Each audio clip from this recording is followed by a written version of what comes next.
अस्सलाम वालेकुम students, welcome back to Bioquest academy. Dear students, आज हमने समझना है माइटोसिस का। स्टूडेंट्स, हमने अपनी लास्ट लेक्चर में आपको बताया था कि सेल साइकिल के अंदर टू फेजेस बहुत इंपॉर्टेंट हैं, जिसमें फर्स्ट हम देख रहे थे कि इंटरफेज का और इसके बाद माइटोटिक फेज। इससे पहले जो लेक्चर हमने रिकॉर्ड किया था वो हम कैंसर और जो ट्यूमर प्लस जो स्पिंडल एपरेटस या स्पिंडल फाइबर जिसका आप नाम देते हैं वो हमने समझ लिया था, क्योंकि आपके बुक के अकॉर्डिंग जिस सीक्वेंस में जो है डिस्क्रिप्शन हैं मैं उसी के मुताबिक लेक्चर देने की कोशिश कर रहा हूँ। स्टूडेंट्स, आज हमने जिस तरह सेल साइकिल के अंदर टू फेजेस इंपॉर्टेंट थे, उनमें से हमने आज माइटोटिक फेज जिसको हमने हमारी इंट्रोडक्टरी क्लास में आपको बता दिया था वो आज हम समझेंगे।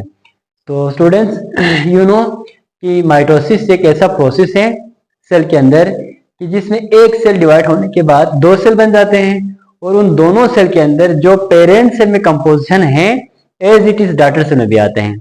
मींस अब यहाँ पे कंपोजिशन में हम किस चीज की बात करेंगे? मेनली हम देखेंगे यहाँ पे क्रोमोसोम की तादाद जो पेरेंट सेल में मौजूद है वही डॉटर सेल में भी आएंगे। मिसाल के तौर पर जिस तरीके से यहाँ पे ये एक सेल है पेरेंट सेल, इसमें अगर 46 क्रोमोसोम है तो इस सेल के अंदर अगर माइटोसिस का अमल हो जाता है स्टूडेंट, तो ये दो सेल बन जाते हैं और इन दोनों सेल के अंदर क्रोमोसोम की तादाद 46 हो तो इस प्रोसेस को आप माइटोसिस का नाम देते हैं। और एक बात याद रखें स्टूडेंट कि जो माइटोसिस वाला जो प्रोसेस है ये आपके सोमेटिक सेल में होते हैं, बॉडी सेल्स में होते हैं, ये आपके जर्म लाइन सेल्स में नहीं होते हैं। स्टूडेंट्स, ये माइटोसिस जिस तरह आपने डिफिनेशन आपने जो ना सीखी, तो यहाँ पे जो है ना माइटोसिस को फर्दर टू पार्ट्स में डिवाइड कर लेते हैं, जिसमें पहला है कैरियोकाइनेसिस और सेकेंड इज साइटोकाइनेसिस। तो कैरियोकाइनेसिस जिस तरह यहाँ पे मैंने लिखा हुआ है स्टूडेंट्स, डिवीजन ऑफ न्यूक्लियस, यानी न्यूक्लियस के डिवीजन होने को आप कैरियोकाइनेसिस का नाम देते हैं। इनसाइड द न्यूक्लियस की जो डिवीजन है वो होने के लिए फर्दर और भी स्टेजेस हैं, जिसमें आपके पास prophase, metaphase, anaphase and telophase. Prophase के अंदर जिस तरह जब माइटोसिस का अमल शुरू हो जाता है तो फर्स्ट फेज को आप प्रोफेज का नाम देते हैं। तो इस प्रोफेज के अंदर क्या होगा, जो क्रोमेटिन है वो कंडेंस हो जाएंगे और क्रोमेटिन स्टूडेंट्स की वैसे क्रोमोसोम आपको विजिबल नहीं होते। जब सेल डिवीजन हो रहे हो उस टाइम पे आपको क्रोमोसोम विजिबल होते हैं, बाकी जो है ना वो उसमें क्रोमोसोम आपको विजिबल नहीं होते हैं। तो जो क्रोमोसोम विजिबल ना हो तो उसको आप क्रोमेटिन का नाम देंगे। तो जब सेल नॉन डिवाइडिंग स्टेज पे हो तो क्रोमोसोम एक स्पेशलाइज्ड स्ट्रक्चर में मौजूद होता है जिसको आप क्रोमेटिन का नाम देते हैं। तो यहाँ पे जो क्रोमेटिन है वो कंडेंस हो जाता है, कंडेंस होने के बाद एक आपको स्पेशलाइज्ड स्ट्रक्चर में नजर आते हैं जिसका नाम है chromosome. Then nuclear membrane disintegrate हो जाते हैं, यानी अब सेल ने न्यूक्लियस में डिवाइड होना होता है, इसके अंदर जो कंपोजिशन है उसमें डिवाइड होना होता है। जो न्यूक्लियर मेम्ब्रेन है वो डिसइंटीग्रेट हो जाएंगे, डिसअपियर हो जाएंगे और इनसाइड जो न्यूक्लियर मटेरियल है वो साइटोप्लाज्म में आके फैल जाएंगे, डिस्पर्स हो जाएंगे। देन स्टूडेंट्स, इसका जो तीसरा जो स्टेप प्रोसेस है जो प्रोफेज के अंदर हो रहे हैं वो है स्पिंडल एपरेटस फॉर्म। ठीक है, तो फर्स्ट प्रोसेस आपके पास क्रोमेटिन कंडेंस हो गया, second process nuclear membrane disappear हो गया और थर्ड प्रोसेस जो है ना यहाँ पे स्पिंडल एपरेटस फॉर्म हो जाता है। यहाँ पे इस एनिमेशन में अगर आप जरा देखें तो यहाँ पे ये देखो, ये जो है प्रोफेज के एयरली फेज है। तो एयरली फेज के अंदर जो न्यूक्लियर मेम्ब्रेन है वो आपको डिसइंटीग्रेट होता हुआ नजर आ रहे हैं। फिर लेट फेज के अंदर यहाँ जरा देखो, अब पहले जो है ना इस फॉर्म में था जेनेटिक मटेरियल ना, लेकिन जब लेट प्रोफेज के अंदर जब प्रोफेज बिल्कुल हो चुका होता है उस टाइम पे जो क्रोमेटिन है वो फर्दर कंडेंस होकर आपको इस शेप में नजर आते हैं। So this is the chromosome. तो इसके बाद स्टूडेंट्स मेटाफेज है इसके सेकेंड स्टेज में, जिसमें क्या होगा, जो क्रोमोसोम अब जो है ना सेल के बाहर साइटोप्लाज्म में आ गया था वो इक्वेटर पे जाके अलाइन हो जाएगा। ठीक है स्टूडेंट, देन जो स्पिंडल एपरेटस है वो अपीयर होगा और जो स्पिंडल एपरेटस उस क्रोमोसोम के सेंट्रोमियर पे जाके अटैच हो जाएगा।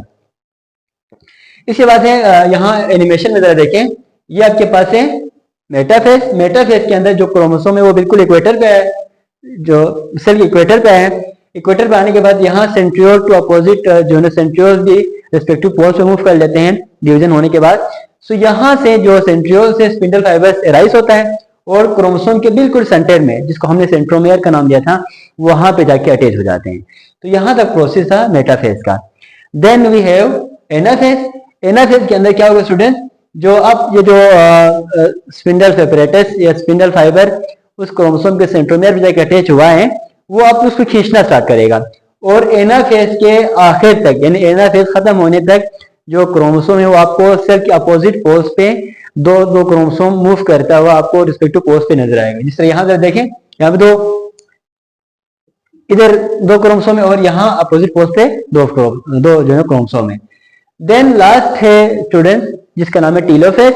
टीलोफेज के अंदर जो क्रोमेटिड है वो अपोजिट पोल्स पे पहुंचते हैं। पहुंचने के बाद जो क्रोमोसोम जिस तरह जो है ना, ये जो टीलोफेज है स्टूडेंट, वो इस प्रोफेज का बिल्कुल एंटागोनास्टिक है। एंटागोनास्टिक जो है ना प्रोसेस है। तो यहाँ पे जो है जो न्यूक्लियर मेम्ब्रेन पहले डिसइंटीग्रेट हो गया था वो रीअपियर हो जाएंगे, और स्पिंडल एपरेटस पहले जो है ना वो अपीयर हुआ था, अभी वो स्पिंडल एपरेटस ब्रेकडाउन हो जाएंगे, और जो न्यूक्लियर मेम्ब्रेन है वो न्यूक्लियोलाई है वो अब दोबारा से रीअपियर हो जाएंगे। तो यहाँ जरा देखें, तो इस डायग्राम के अंदर, इस एनिमेशन के अंदर आपको बिल्कुल वाज़ेह ये नजर आ रहा है कि यहाँ पे जो है ना एक जो स्पिंडल जो क्रोमोसोम पहले इस फॉर्म में था, लेकिन वो वंस अगेन उसी शेप में आया है जिसको आपने क्रोमेटिन का नाम दिया था, और वहां पे न्यूक्लियर मेम्ब्रेन फिर से रीअपियर हो गया है। इसके बाद स्टूडेंट्स हमारा है टीलोफेज। अभी आपको शायद ये पिक्चर्स सही क्लियर नजर नहीं आ रहे, तो मैं आपको इसकी जो तस्वीर लेके जो है ना फ्रंट साइड पे पहले ही लेक्चर शुरू होने से पहले मैं आपको भेज देता हूँ, ताकि आपको इसकी जो है क्लियर आपको समझ आ जाए। तो इसको आप अपने पेपर के लिए भी जो है ना नोट के तौर पर लिख सकते हैं, ठीक है। सो आई होप ये लेक्चर जो ना आसान था, आपको समझ आया होगा। इंशाल्लाह साइटोकाइनेसिस को लेके हम इंशाल्लाह हमारी नेक्स्ट सेशन में मुलाकात करेंगे। थैंक यू स्टूडेंट्स, तब तक के लिए अपना बहुत सारा ख्याल रख लीजिएगा।